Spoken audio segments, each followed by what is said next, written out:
Good morning and welcome back to Talk About It Tuesday, sponsored by the Hospital for Special Surgery. I'm Ryan Martin, the Director of Inclusive Sports at the CUNY Athletic Conference. Today is our second CUNY Athletic Town Hall. And once again, I'm joined by esteemed colleague Zach Ikovich, who is the CUNY Athletic Conference Commissioner, Heather McCulloch, who is the Baruch Director of Athletics, and Ryan McCarthy, who is the Director of Athletics at Bronx Community College. Zach, Ryan, and Heather, thank you for joining us.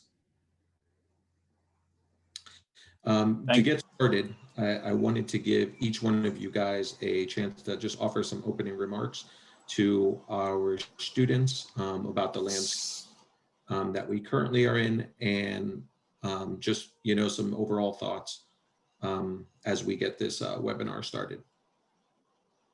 Zach, let's start with you. I was going to say start with the ladies, start with Heather, but no worries. Good morning, everybody. Thank you for joining us. Appreciate the opportunity for us to discuss athletics in the CUNY system in this unusual 2019-2020 extending into 2021 school year. We want to make sure that we give you an opportunity to ask the tough questions and make sure that we are on the same page and working with you and being there for you to help you and guide you and support you as you work on your collegiate athletics career, secondarily to you getting your degree at the chosen college within the CUNY system. So thank you for joining us. Happy to have this conversation as we navigate through 2021 and seeing how we can do more for you to make sure that you succeed. Thank you, Zach. Heather? Good morning to all of our student athletes out there that are listening to this town hall today, and welcome. I'm just echoing Zach's remarks. We're here to support in this unprecedented time. Just know that every athletic department, the commissioner's office, the schools in general are committed to, getting us back up and running with our sports programs. And we hope that this town hall today will lend some knowledge to you, lessen some anxiety, hopefully, about the future of CUNYAC and what spring 2021 is going to look like. Thanks, Ryan. And Ryan, go ahead. Good morning, and thanks everyone for joining us. And like Zach and Heather said, hopefully over the course of the next hour, we can give some of the student athletes on our webinar today a sense of what the spring might look like and some things they can be doing in the meantime for themselves, for their teammates, so that everyone's better prepared when we return in the spring. Great, thank you. As we've mentioned in the chat, student athletes, please feel free to put your questions in the chat and we will get to them as quick as possible. Just to get things started, Zach, Heather, and Ryan, we've got some questions that came in preparation for this town hall via CUNY Athletics social media, whether it was Twitter or Instagram. So we're going to go ahead and start with some of those questions. And starting with that one, the first question that was asked via CUNYAC social media was, student activity fees were collected, but how are they being used? Zach, we're going to let you take first shot at that one. Thank you, Ryan. I wanted to also, I don't want to be remiss in stating that Heather, as the president of the Senior College Division, and Ryan McCarthy, as the president of the Community College Division, we have been meeting weekly since March to navigate the process and to help support our student athletes.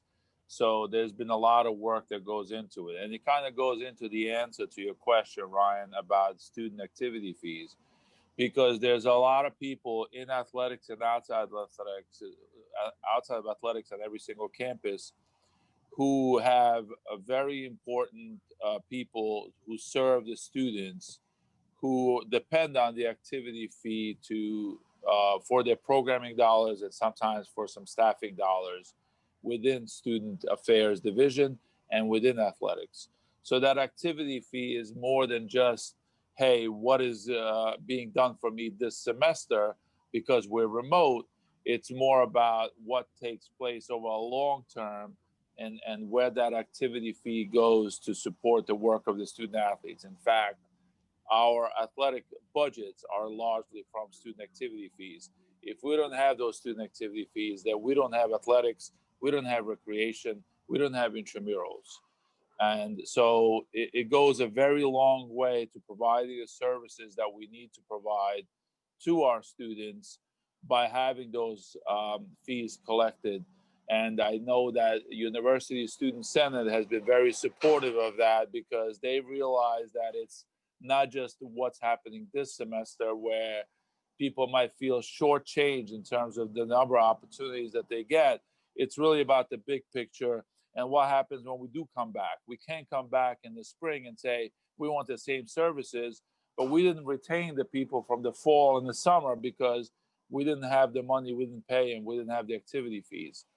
So that's the piece that, you know, one goes in with the other, and the student activity fees go a long way to ensuring that we have a healthy support network all the way through before the pandemic, during the pandemic, and after the pandemic.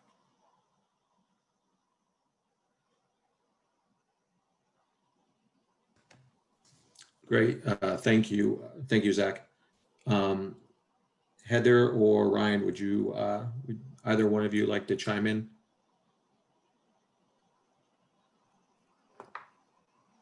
I'd just add, we hope to use those as typically as possible in as similar as in seasons past, in spite of not having access to them yet.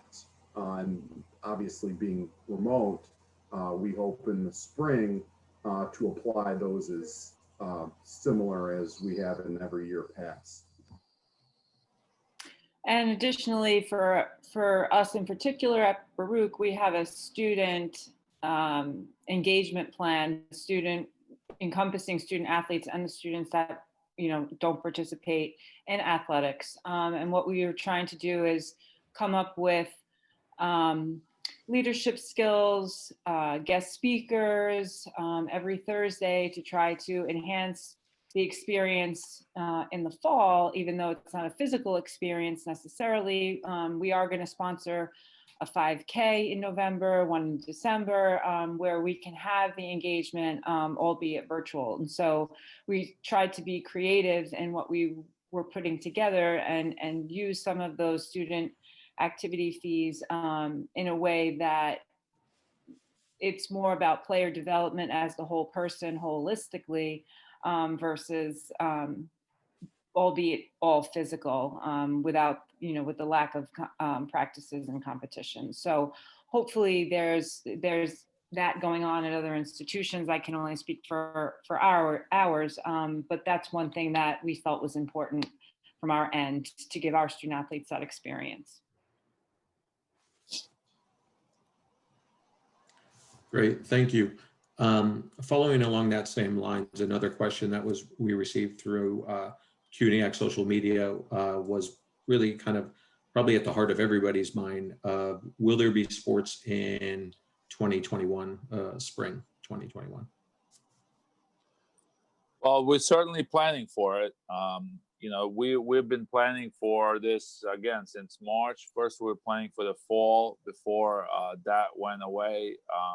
Now we're planning for a full return after January 1 to encompass all of our sports.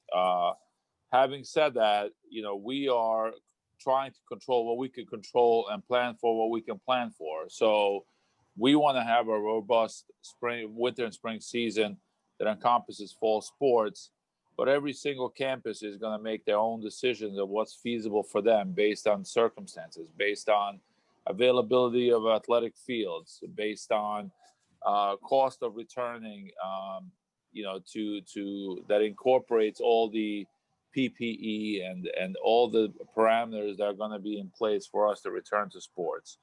We have a medical advisory team comprised of our team physicians and athletic trainers from all across the CUNY system, working on helping us navigate that process and come back safely.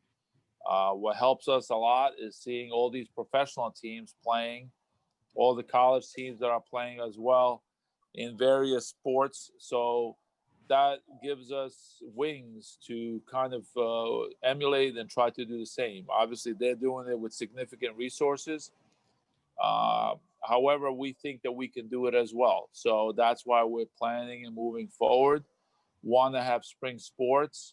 From an NCAA perspective, I also want to add that it's an opportunity for folks to play a season that may or may not count. So it could be an added season. I could go into that a little bit later, but for the most part, you're talking about an opportunity to play, and we want to give all of our students an opportunity to play between January 1 and May 30th in all the sports that we sponsor. Great. Heather and Ryan, can you guys speak from a campus perspective, please? Sure.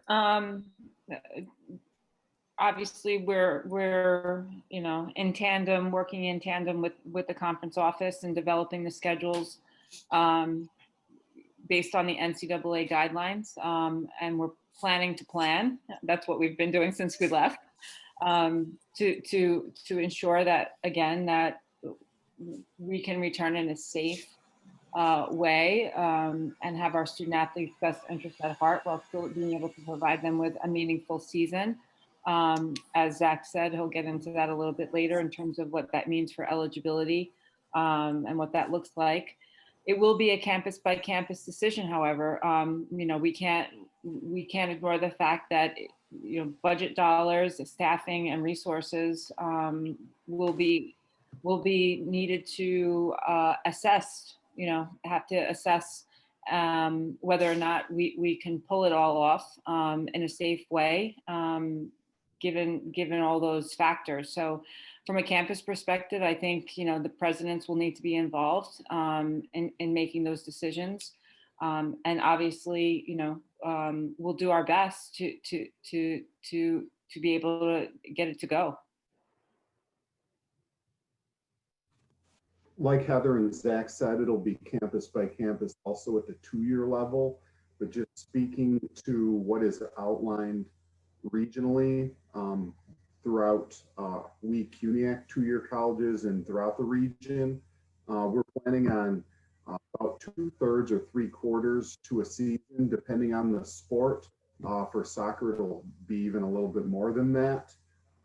But in terms of some dates, either December 1st or January 4th, when colleges aim to return to practice with men's and women's basketball and women's volleyball. The game dates regionally will start January 23rd. Again, these are all from a game scheduling standpoint or from a sports sponsorship standpoint, all institutional decisions, but we in Region 15 do have tentative game schedules. If they're not on your college's athletics website, they can be found at region15athletics.com, where by sport for the entire region, tentative game schedules are up right now. So that'll give you a little bit better idea of a sense of a timeline of what we're looking at.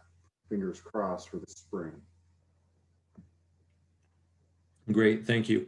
So this question's coming from Carrie Thomas, who is one of our folks viewing the webinar as we speak, and she's asking, if classes remain online in the spring, is it possible to still have a sports season? Yes, that's what our plan is. That's what our guidance is, to provide the safest way that we can return, even if the campuses are online, classes are online. So we're planning and moving forward regardless of what the academic calendar looks like. Obviously, come November, December, we're going to have to see what the climate is like and what the circumstances are, because we're not going to go, put our head through a wall. We're not going to do it at all costs. We have to make sure that it is able to be done in the safest way possible, and that it meets the approval ultimately of the chancellery of the CUNY system and from the presidents of the colleges. So if they don't give us a green light, we could do that, all we want. And, but our job and our due diligence is to plan for sports in the spring, in the winter and the spring. And then until somebody tells us otherwise, that is our plan.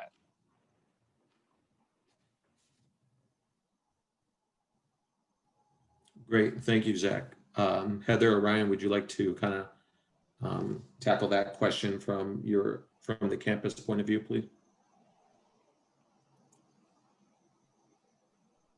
I think Zach said it pretty well. Until told differently, we're planning out each and every day, in person, remote, hybrid, moving forward as fully and as best as possible.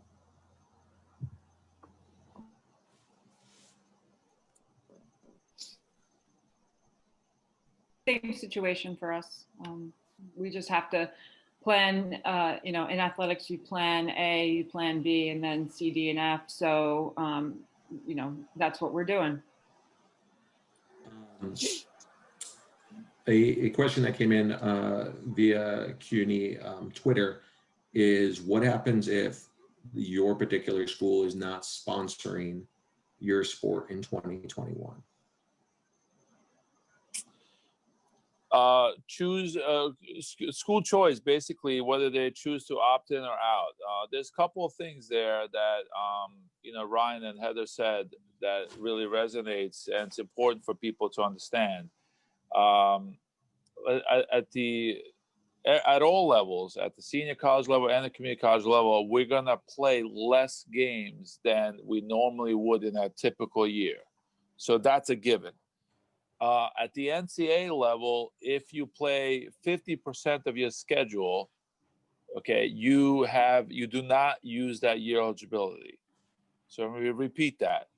Okay, if you have 25 basketball games and your school plays 12 games this year, you did not use that year eligibility. Therefore, you're gaining a fifth year eligibility.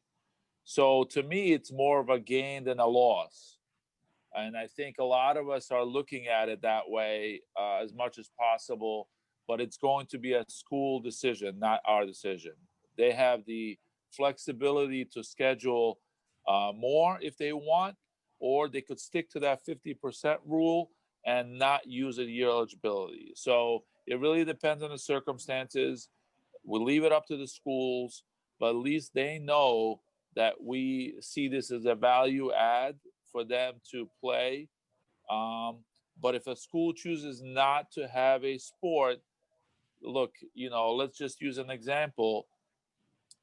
We have a hard enough time in New York City finding outdoor space in a typical year.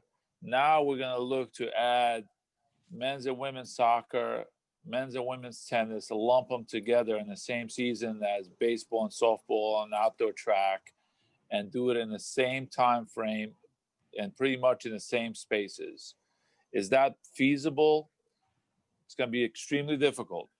Let's just be real about it. It's going to be very difficult, but collectively, the athletic directors and us at the conference office are making a best case effort to move forward to do just that. Are we going to be successful in the end? I don't know. Will every campus and every sport be able to jump on and be able to do that? It's still a question mark, okay?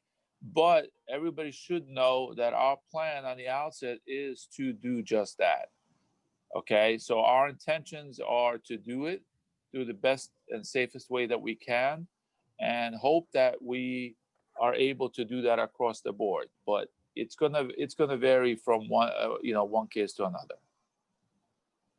And I just want to add that it's not unique to CUNYAC. Unfortunately, while there are some institutions and conferences that are back right now, I think that there are more conferences and institutions that aren't and are in the same boat that we're in as it relates to spring 2021. So I want our student athletes to know that it's not unique to CUNYAC in particular, that there are a lot of other student athletes and conferences and institutions in the country that are in the same, in the same quandary, so to speak. So I just want to, hopefully that lends some solace to some of, the anxiousness and anxiety that is going on as to whether or not sports will be sponsored in the spring. And quickly, from the 2-year level, there's no similar such 50% rule. Reason being, most institutions are planning on playing the majority of their schedule. So for example, 18 or so men's or women's basketball games or volleyball matches, 10, 12 or more soccer matches is what you'll see throughout most of the region anyway, without being able to speak for every college. So thus the lack of a need for a similar such rule at our level.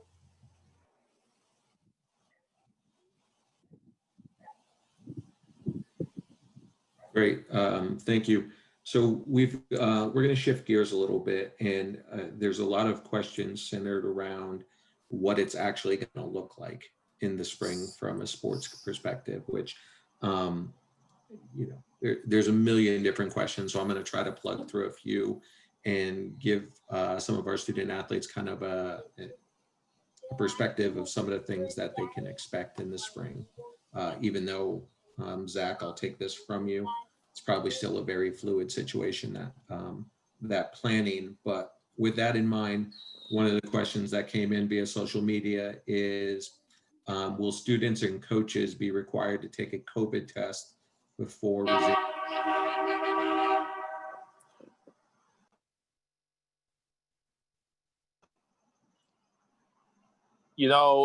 That's something that we're going to wait on our medical advisory committee to give us some feedback.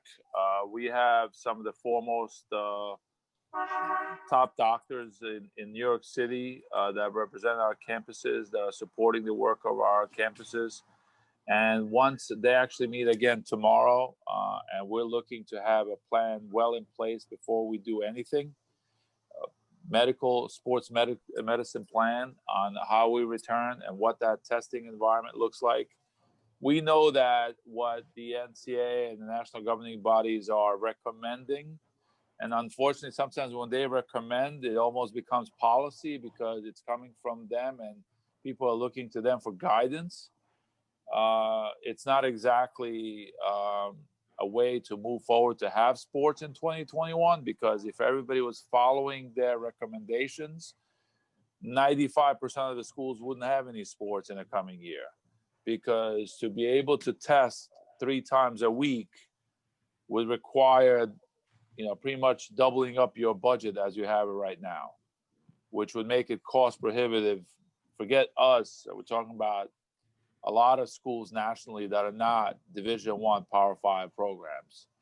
So I think that we're looking to them and their guidance first and see what they come up with and what's required and what's feasible. Clearly, we would have to do some sort of testing, as happens now in the CUNY system. When you go back on campus, you have to make sure that you do, I think it's 12 steps to answering some questions and what, how you're feeling health-wise, what your temperature is, etc. Those important questions would absolutely be in place. To what extent will they recommend testing? I know in New York State, you can do it once for free. So, I'm not sure that we're going to get to that. And I can't say I won't count it out either. So I think we need to wait and see on the testing piece, whether that's going to be something that we go down that road or not, or whether anything changes between now and December 1st or December 15th. This thing changes day to day, week to week. So what's going to happen in 2.5 months, I don't want to predict. And I don't see any crystal balls in the room. So I don't see anyone else predicting it either. So therefore, I think we're gonna have to plan smartly and see what happens in that time, and we would be able to answer that question. But we are planning to have some sort of basic tests in place for all, as we do now in the CUNY system for anybody going back to the campus.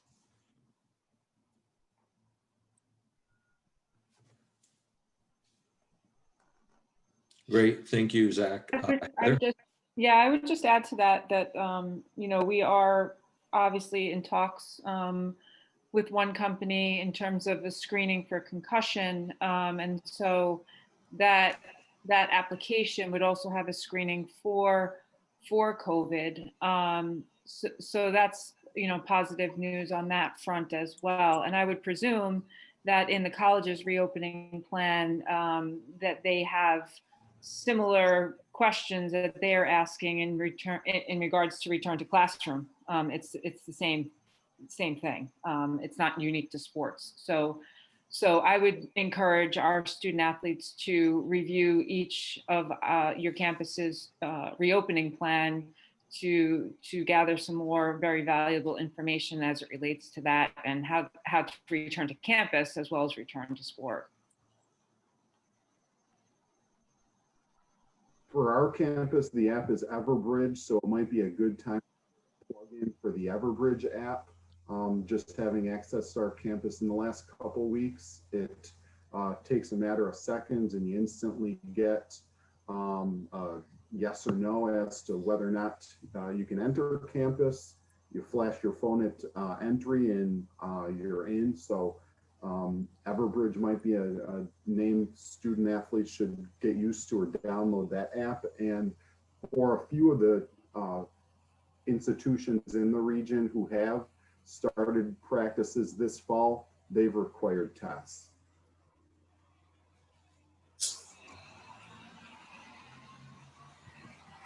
Great.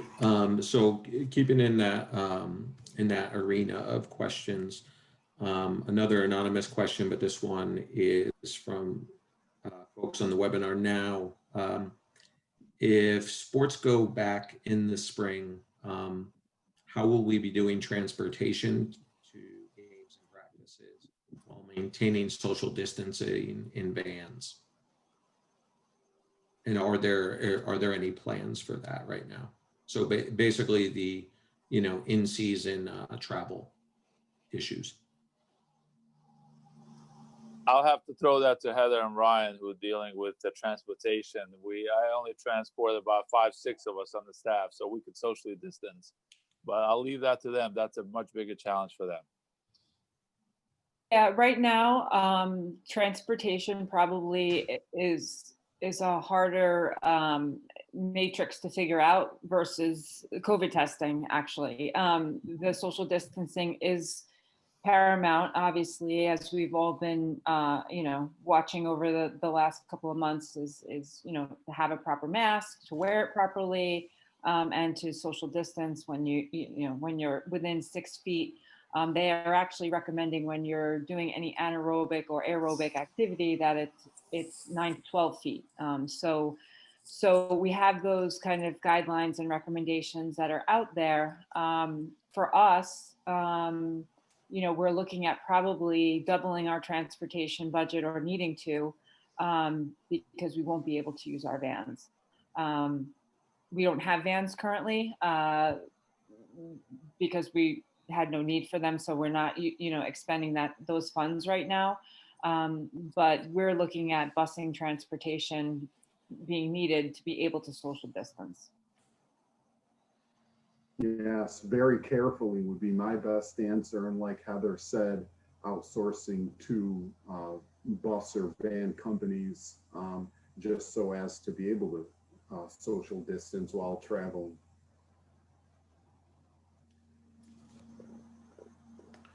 I think it's really important to know that that's part of the planning in terms of budgetary planning, because it's not just the PPE. That's a great question, because now you're incorporating transportation to practice and to games, because for some of our outdoor sports especially, you're not just rolling out and going to the field around campus.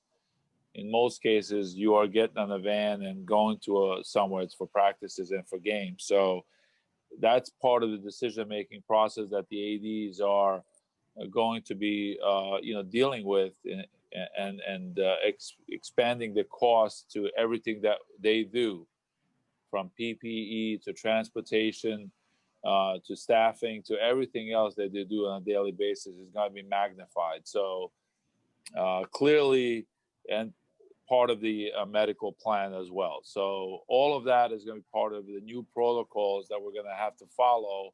And that's when people are going to realize what's feasible and what's not. And we hope that a lesson schedule will allow for that to happen, where you kind of meet the costs. It's not going to be in the middle, but it's going to be an additional cost. But, we're hoping that it's within the reason so that it's doable. And I'd just like to add that also speaks back, circling back to the student activity fee and the importance of us, while we might not be expending it in the fall, with the new medical plan and the social distancing and the transportation, it's definitely going to double, if not triple. And so, I just want to make sure that it's understood when we talk about the student activity fee, that there's a recognition that those costs are going to increase significantly to be able to transport to practices and games. As a reference point, Ryan, if I can add, the NCAA's annual budget for championships in Division III is 75% of their 30 million. So, you could do the math where you're talking about some 22 million that goes towards championships. What they have said is that they've canceled NCAA championships for fall sports. So that means, let's just say, about a third. So that would be about, they're basically projecting that it would have cost them an additional $11 million if they were going to have those fall sports championships in the spring. And that's why they canceled them, because they saw that it would not be feasible financially for them to move forward with fall championships in the spring. So that tells you the level of expenses that they were projecting. Obviously, they're a lot bigger expenses than us in terms of transport and buses and PPE, etc. But it tells you that the budget for them would be significantly higher, and that they realized that would not be feasible. So those are the things that we're going to be struggling with at the same time on a small scale. Great. Thank you for that, Zach, Heather, and Ryan. So Darren Bullock asks, if basketball games are to be played, will there be neutral sites for games similar to the NBA format, based on availability of facilities and different things like that? Well, first of all, good morning, Darren. Thank you for your question. The Bullock family is a longtime friend of the CUNY Athletic Conference through his dad, Ellis, who was one of our founding fathers of community support that we've found since his work at Con Edison, and now extends with his son, Ben, going to CCNY to play basketball. So very happy to hear that. Darren, I wish we had NBA's budget. However, all of our championship rounds are on a neutral site so that we could plan for it in a safe and effective manner. The other thing that we have going for us is that while we're not looking to be in the same location throughout the season, we're looking to follow the same protocol so that CUNY versus CUNY games, which is going to be the primary point of the season, so that we could have a team representing us in the NCAAs. So those CUNY versus CUNY is going to be a controlled environment in the sense that we are going to follow the same exact protocols, same way NFL is doing it. Therefore, you're watching an NFL game and you're seeing that they're playing in a different location, but they're following the same protocol. And the only people in there are the student athletes, the coaches, and the necessary staff, and no one else. And we're kind of following that same protocol, and to do those screenings on a regular basis, above and beyond what the institution may be doing our own athletic screenings. So we're going that direction where we're not looking to be in a bubble, but we are looking to have those 8 senior college campuses, as well as our playoff location, which is going to be one of those campuses. We're looking to have those controlled and following the same exact protocols to make it, almost a bubble, but it's because we're following the same exact rules and guidelines. Likewise, at the 2-year level, teams aren't playing outside of the region, so you'll see programs outside of your division. If you're a Division III CUNY 2-year, you'll play some D2s or D1s, but within the region. Therefore, as Zach said, we're all following the same protocol. So temperature check for the visiting team before they leave. They might encounter another 1-2 hours later when they arrive at the game site of the host school. So same protocol throughout the region kind of puts us all at a level of comfort, knowing we're all taking the, same level of priority here in terms of safety.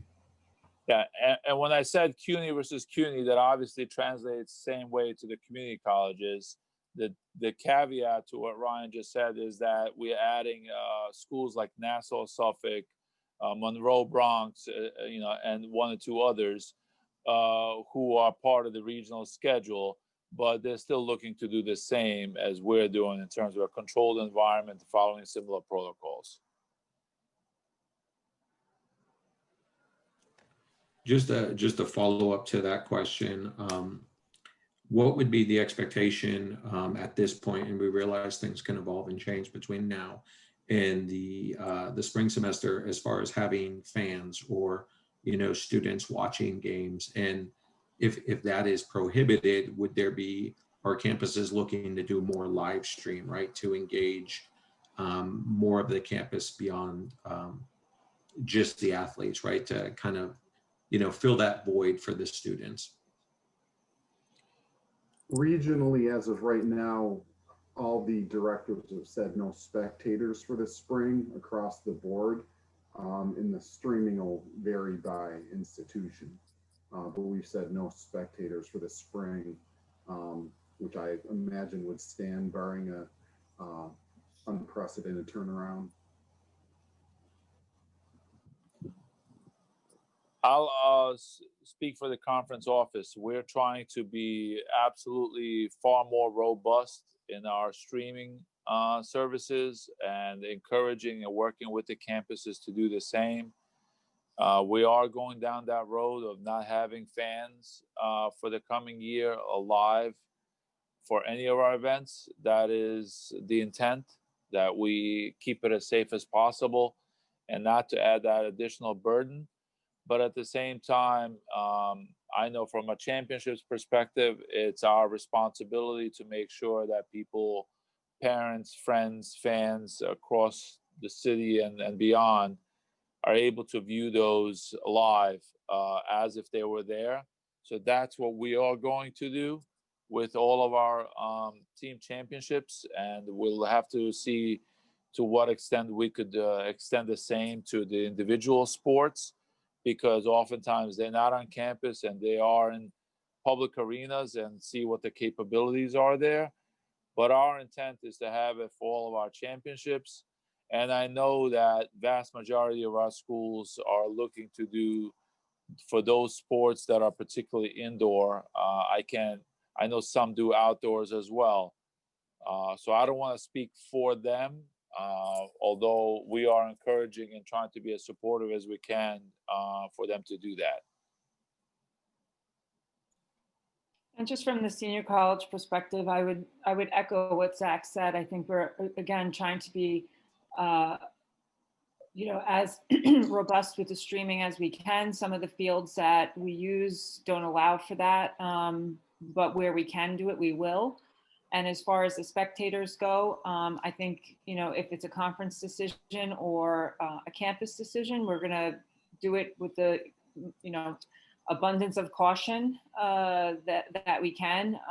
Obviously, we'd want to be able to provide that, especially to our student athletes. However, if it increases the risk, we're going to have to take a look at the model and do what's best for the safety aspect.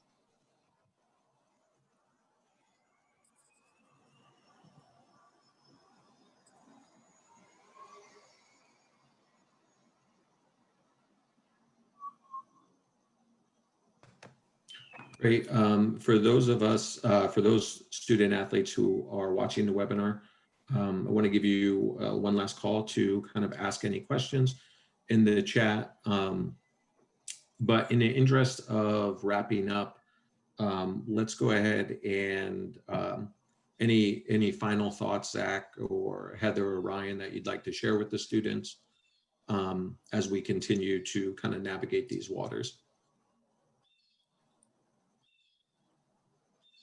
Well, I would say, most importantly, thank you for your patience and your resilience and trying to stay positive during this process. We've tried to provide some educational opportunities for folks, some recreational opportunities like the HSS 30-day challenge that we have been pushing as a tool for you to stay in shape and stay active while you're taking classes and while you're at home. So we're really trying to be as supportive as we can. We have a whole slew of coaches and administrators on campuses, as well as in our office, whose main job and only job is to support you. So please feel free to reach out to us for help in any way that you can and that we can help you. That's why we're here, and that's what we're going to pledge to continue to do. Along the 2021 sports season, I think Heather and Ryan and all the athletic directors, as well as my office, what we're trying to do is put ourselves in your shoes and saying, what is our, goal here? Is to return you back to a normal college life and get back. Yeah, we know the classes are online, but it doesn't mean that we can't do the absolute best that we can to make sure that you have sports as part of your platform. And we're going to do our darndest and our best possible to make sure come, late fall, that you have that opportunity. And we know that from experience in March, where within a span of 3 days, we went from, all kinds of playoff games and season starting to the Division I basketball tournaments, to the Ncaa tournaments being a week away, to everything shutting down in the span of a week. So again, we don't want to predict where it's going to go, but we're planning as if everything is going to happen in 2021. And we appreciate your patience, and please work with us. We want to make sure that we do that for you, and that's our goal for 2021. Agreed.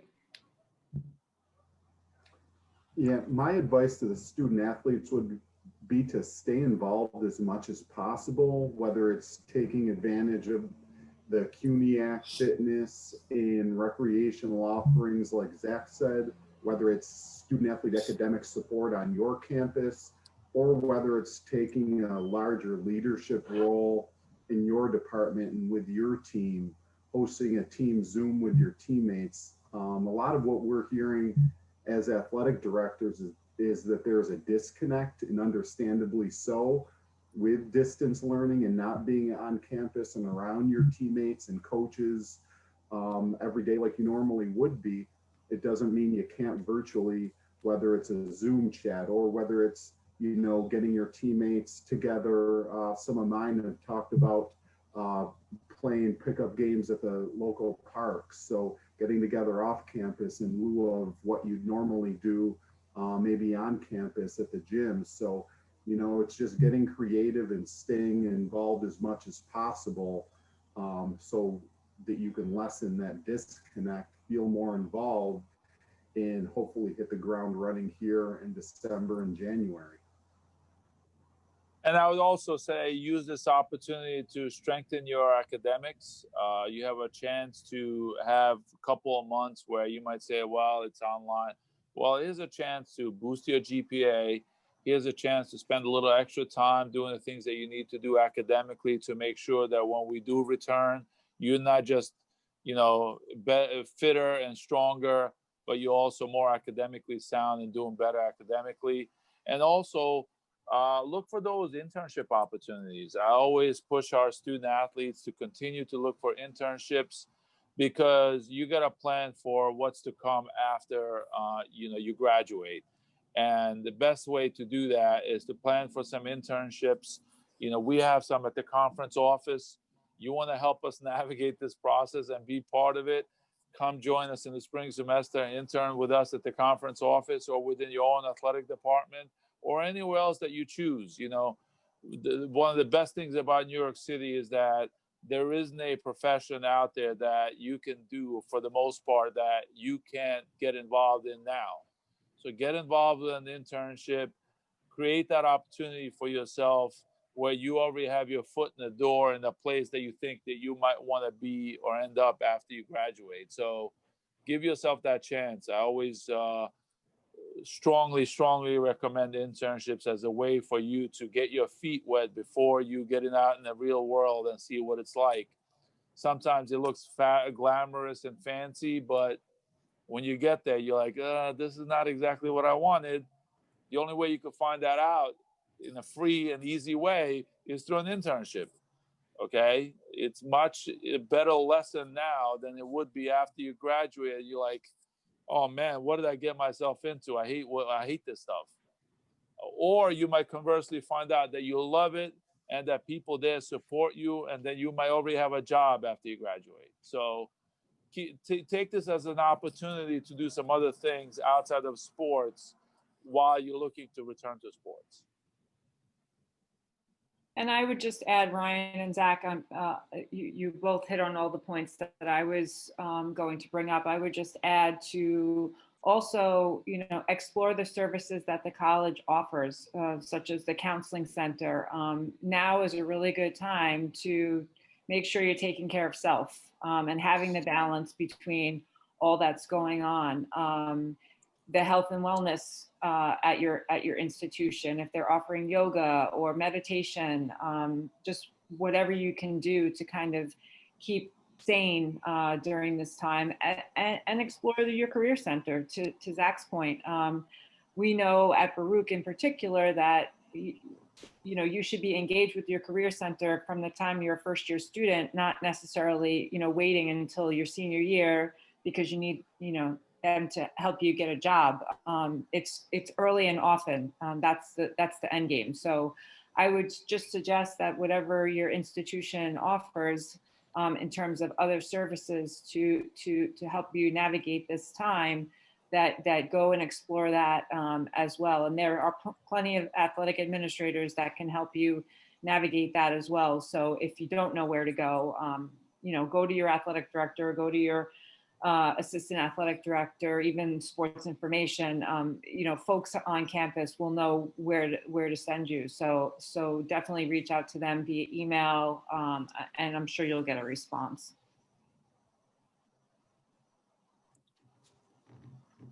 Great. That concludes our time today for this edition of Talk About It Tuesday, sponsored by the Hospital for Special Surgery here at the CUNY Athletic Conference. I want to, Zach, do you have a? I wanted to ask Heather and Ryan if they have any, or you, Ryan, if you have any books to recommend that we could read. Maybe during this crazy time, there's something for us to utilize our time by finding a good book to read. So is there a favorite one that you have read during the pandemic that you would recommend to our student athletes to say, hey, I really enjoyed this book, you might want to consider it? Moneyball. Moneyball. That's Yes, the Oakland A's story. especially for the baseball players out there. Yes. Okay. It's a Okay. business book, though, really, is what it's about, market inefficiencies. So it's more than baseball. So Heather would recommend it to all of her student athletes. All those Baruch business students, without a doubt, should be familiar with Moneyball. It applies to whatever field they're going to be going in. Okay. Thank you. Appreciate that, Ryan. Heather, anything? I would recommend Got Grit by Angela Duckworth. That's one of our hashtags, and we all need some grit to get through this. So I would suggest that one. Wow. I mean, that's like an infomercial for Baruch Athletics. I'm not sure if that's, but thank you. That's very good. I would recommend Good to Great. It's an awesome professional development leadership book. So I would recommend that. Ryan, you have anything? I didn't know it was show and tell, so I had to go to another room to grab one. So I really liked Legacy by James Kerr. It is a kind of a depiction of what makes a successful team, and it talks about what they consider the most successful pro sports franchise, which is a rugby team in New Zealand, which was pretty interesting. And then I read David Epstein's Ranges, which talks about expanding your thought process and not being so closed-minded, right? Not being a generalist or not being a specialist, but being able to be more abstract in your thinking. So those were the last two I read.